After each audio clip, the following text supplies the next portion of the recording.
നമസ്കാരം സുഹൃത്തുക്കളെ. അപ്പോൾ റെയിൽവേ റിക്രൂട്ട്മെന്റ് ബോർഡിന്റെ ആപ്ലിക്കേഷൻ ലിങ്കിലേക്ക് എത്തുന്നത് എങ്ങനെയാണെന്നാണ് ഇപ്പോൾ കാണിച്ചു തരാൻ പോകുന്നത്. അതിനുവേണ്ടി ആദ്യമായിട്ട് നമ്മൾ ഈ ഗൂഗിളിൽ എടുത്തിട്ട് RRB തിരുവനന്തപുരം റിക്രൂട്ട്മെന്റ് 2024 ഇത് അടിച്ചു കൊടുക്കുക.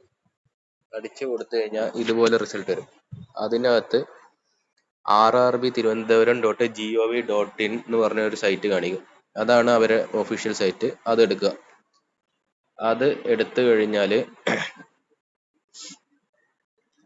ഇത് ഒരു ഫ്രോഡ് വാണിംഗ് ആണ്. ഇങ്ങനത്തെ എന്താ പറയാ, ജോലി തട്ടിപ്പിലൊന്നും പെടരുത് എന്ന് കാണിക്കാൻ വേണ്ടിയിട്ടുള്ള. അപ്പൊ ഇതിൽ ഏറ്റവും ലേറ്റസ്റ്റ് വന്നത് CEN 6/2024 ആണ്. പിന്നെ അതിന് മുന്നേ ഉള്ളത് CEN 5/2024.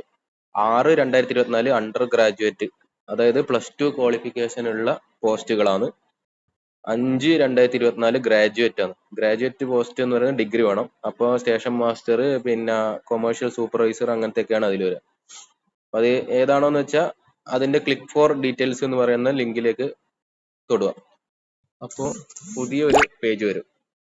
അതിനകത്ത് പോയിട്ട് ഇതാ ഇപ്പൊ 5 ഞാൻ എടുത്തത്. അതുകൊണ്ട് ആപ്ലിക്കേഷൻ ലിങ്ക് ഫോർ CEN 5/24 എന്ന് പറയുന്ന ഇത് വന്നു. അപ്പോൾ ആ ലിങ്കിൽ ക്ലിക്ക് ഫോർ ഡീറ്റെയിൽസ് കൊടുക്കുക. അത് കൊടുത്തപ്പോൾ ഇതുപോലൊരു പേജ് വന്നു. അതിനകത്ത് ഇതാ അപ്ലൈ എന്ന് പറയുന്ന ഒരു ഓപ്ഷൻ മുകളിൽ കാണാം, ഈ റെഡ് കളറുള്ള. അത് ഞെക്കുക. അത് ഞെക്കിയാൽ ഓൾറെഡി അക്കൗണ്ട് ഉണ്ടോ, ക്രിയേറ്റ് അക്കൗണ്ട്, 2 ഓപ്ഷൻ ചോദിക്കും. മുന്നേ ഇതിലോ വേറെ ഏതെങ്കിലും പോസ്റ്റിന് അപ്ലൈ ചെയ്തിട്ടുണ്ടോ ഒരു അക്കൗണ്ട് ഉണ്ടോ, ഇല്ലെങ്കിൽ ക്രിയേറ്റ് അക്കൗണ്ട് കൊടുക്കുക. പുതിയ ആളാവുമ്പോൾ ക്രിയേറ്റ് അക്കൗണ്ട് കൊടുക്കുക. അപ്പോൾ അവരിങ്ങനെ പറയുന്നത്, ഈ മുന്നേ ഈ വേക്കൻസിയിലൊക്കെ അപ്ലൈ ചെയ്ത ആളാണെങ്കിൽ അക്കൗണ്ട് ഉണ്ടാവും, നിങ്ങൾ വീണ്ടും അക്കൗണ്ട് ആക്കേണ്ട ആവശ്യമില്ല, നിങ്ങൾ ലോഗിൻ പാസ്വേഡ് വെച്ച് ലോഗിൻ ചെയ്താൽ മതി എന്ന് പറയും. അപ്പോൾ നമ്മൾ പുതിയ ആളായതുകൊണ്ട് അതിന്റെ ആവശ്യമില്ല. നമ്മൾ ഓക്കെ കൊടുക്കുക. ഓക്കെ കൊടുത്താൽ ഇതാ ബാക്കി ഡീറ്റെയിൽസ് വരും.